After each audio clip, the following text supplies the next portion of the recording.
بسم اللہ الرحمن الرحیم۔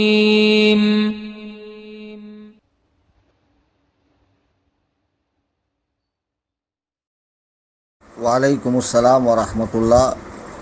دبئی سے محمد فاضل صاحب کا سوال ہے اور بڑا طویل سوال کیا ہے انہوں نے، جس کا خلاصہ یہ ہے کہ زید کہتا ہے عالم وہ شخص ہوتا ہے جو ضرورت کے مسائل کتابوں سے نکال سکے بنا کسی کی مدد کے، اور امام اہل سنت رضی اللہ تعالی عنہ نے جو فرمایا کہ عالم وہ ہے کہ جو مسائل کتابوں سے نکال لے، تو اعلیٰ حضرت کی مراد عربی کتابیں ہیں، چونکہ اس زمانے میں اردو کتابیں نہیں تھی۔ تو اس کا مطلب یہ ہے کیا کہ جس کو تھوڑی بہت عربی آتی ہو اور کتابوں سے مسائل نکال لے وہ عالم ہے؟ اعلیٰ حضرت امام اہل سنت رضی اللہ تعالیٰ عنہ کی ذات بڑی ہے اور بات بھی بڑی ہے، اور بڑوں کی بات سمجھنے کے لیے وہ 1 من علم 10 من عقل باید، 1 من علم کے لیے 10 من عقل چاہیے، اسی طرح بڑوں کی بات سمجھنے کے لیے 10 من عقل چاہیے۔ اعلیٰ حضرت رضی اللہ تعالیٰ نے جو ارشاد فرمایا ہے اس کا سہارا لے کے آج بہت سے نتھو خیرو جو ہے علامہ فہامہ اور نہ جانے کیا بن گئے۔ اب تو ہر شخص مفتی سے کم پر راضی نہیں ہے، اور کیا مجال کہ کسی عالم کو آپ مولوی ملا کہہ دیں، ہے نا، وہ آپ کی بخیہ ادھیڑ دے گا بلکہ 7 پشتوں کو کھنگال ڈالے گا۔ تو زمانہ اس طرح کا آ گیا ہے، اور اس عبارت کا سہارا لے کر بہت سے جمراتی شبراتی سب کے سب علامہ بنے جا رہے ہیں۔ امام اہل سنت رضی اللہ تعالی نے جو فرمایا ہے اس کو یوں سمجھیں کہ ایک ہے لغوی اعتبار سے عالم۔ عالم کا مطلب ہے علم رکھنے والا۔ کوئی شخص کسی چیز کا علم رکھتا ہو تو اس کا وہ عالم ہو گیا، ہے نا۔ اب شریعت مطہرہ میں عالم کون ہے؟ تو عالم وہ ہے کہ جو عقائد کے اور عبادات کے مسائل، عقائد کے مسائل اور عبادات کے مسائل کتاب و سنت سے نکال سکے، اور مسئلے کے ہر پہلو پر اس کی نظر ہو۔ یہ نہ ہو کہ مسئلے کا ایک پہلو تو پتہ ہے لیکن دوسرا پہلو پتہ نہ ہو، اور پھر جب فرقہائے باطلہ سے سامنا ہو تو اپنے مذہب حقہ کو وہ ثابت کر سکے۔ تو جس کے پاس اتنا علم ہو بلا شک و شبہ وہ عالم ہے۔ ہم نے کب قید لگائی کہ اس کا باقاعدہ مدرسے میں جانا اور پورا جو آج موجودہ درس نظامی ہے 8 سالہ وہ پڑھا ہوا ہونا شرط ہے؟ یہ قید تو ہم نے بھی کہیں نہیں لگائی۔ لیکن فی زمانہ عالم کے لیے مدارس چوطرف بنے ہوئے ہیں، اور باقاعدہ ایک کورس مقرر کیا گیا ہے۔ اس کورس کی تکمیل کے بعد دستار فضیلت سے نوازا جاتا ہے، یعنی وہ مکمل عالم ہوتا ہے۔ اب ایسے بہت سے مکمل عالم ہونے کے بعد بھی لوگ ناقص رہتے ہیں، نہ تو عربی بول پائیں، نہ عربی عبارت سمجھ پائیں، نہ عربی عبارت پڑھ پائیں کہ اس میں صرف و نحو کی غلطیاں کر جائیں، اور موٹے موٹے مسائل تک پتہ نہیں ہے۔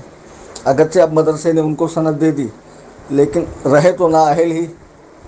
تو پھر ایسوں کو بھی عالم کہنے کا کوئی مطلب نہیں۔ حقیقی عالم وہی ہے جو کتاب و سنت سے عقائد کے اور عبادات کے مسائل کو نکال سکے اور اس کے ہر پہلو پہ اس کی نظر ہو، اور فرقہائے باطلہ سے جب اس کا مقابلہ ہو تو ان کے سامنے اپنے مذہب حقہ کو دلائل سے مثبت انداز میں پیش کرے۔ یہ عالم کی صحیح تعریف ہے۔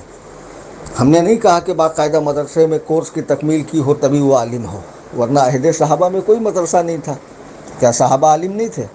اگرچہ ان کے نام کے آگے اس طرح کے ٹائٹل نہیں لگتے ہیں کہ مولانا ابو بکر، مفتی عمر، قاری عثمان، حافظ علی رضی اللہ عنہم، ان بزرگوں کے نام کے آگے یہ القاب نہیں لگتے ہیں، تو کیا وہ اس کے حامل نہیں تھے؟ ارے وہ تو علوم و فنون کے شہر تھے، خزینہ ان کے سینے کے اندر تھا علوم و فنون کا۔ اس کے بعد ائمہ مجتہدین کے دور میں بھی اس طرح کے مدارس نہیں تھے، حضرات اولیاء کرام متقدمین کے زمانے میں بھی اس طرح کے مدارس نہیں تھے۔ یہ بات کی ایجاد ہے، اور جب اس کو ایجاد کیا گیا تو سب اہل اسلام نے اس پہ اتفاق کیا کہ یہ فلاں حافظ کورس ہے، یہ قاری کا کورس ہے، یہ مولوی کا ہے، عالم کا ہے، فاضل کا ہے، منشی کا ہے نا، یہ مفتی کا ہے، یہ محقق کا ہے، یہ محدث کا ہے۔ اس طرح کے کورسز بنائے گئے ہیں۔ تو اب جو باقاعدہ اس کورس کو کر کے آئے اور واقعی لائق و فائق ہو، اس کو عالم کہا جائے گا. اور کوئی مدرسے میں نہ جائے اور گھر ہی پر رہ کر پڑھے، جیسے امام اہل سنت رضی اللہ تعالیٰ عنہ کی بات لیجیے، ان کا گھر ہی علم و فن کا مرکز تھا. 150 سال سے ان کے خاندان میں خدمت افتاء کی جا رہی تھی، فقہ حنفی کی خدمت کی جا رہی تھی، دین متین کی خدمت کی جا رہی تھی. بڑے بڑے علامۃ الدہر ان کے گھر ہی میں تھے، تو ان کو کسی مدرسے میں جانے کی کیا ضرورت تھی؟ انہوں نے تو اپنے والد ہی سے تمام علوم و فنون کو پڑھا، اور ہماری طرح تھوڑی 7-8 سال پڑھا، مکمل کئی برسوں تک پڑھا، اور بڑے بڑے بزرگوں سے استفادہ کیا، اور ایسے علوم و فنون کے دریا بہائے کہ عرب و عجم کے علماء کی عقلیں دنگ رہ گئی کہ ایک فرد واحد اتنے علوم پر دسترس، اور ہر مسئلے میں جس کی تصنیف موجود ہو.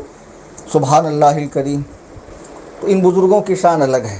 تو آج بھی کوئی شخص اگر اس طرح کا ماہر ہو، اگرچہ وہ مدرسے میں نہ گیا ہو، اس کو قرآن و سنت کا فہم ہو، سمجھ ہو، اور قرآن فہمی حدیث دانی پر عبور حاصل ہو، اور فقہ کی کتابوں سے مسائل کو نکال سکے، اور عقائد کو کما حقہ سمجھ سکے، اور اس پر اس کی گہری نظر ہو، اور فرقہ باطلہ کے مقابل میں اپنے مذہب حقہ کو پیش کر سکے، اور ان کو مرعوب کر سکے، قائل کر دے، تو بلا شک و شبہ ایسا شخص عالم ہے، اور اس پر عالم ہونے کا، حقیقی عالم شریعت ہونے کا اطلاق کیا جا سکتا ہے.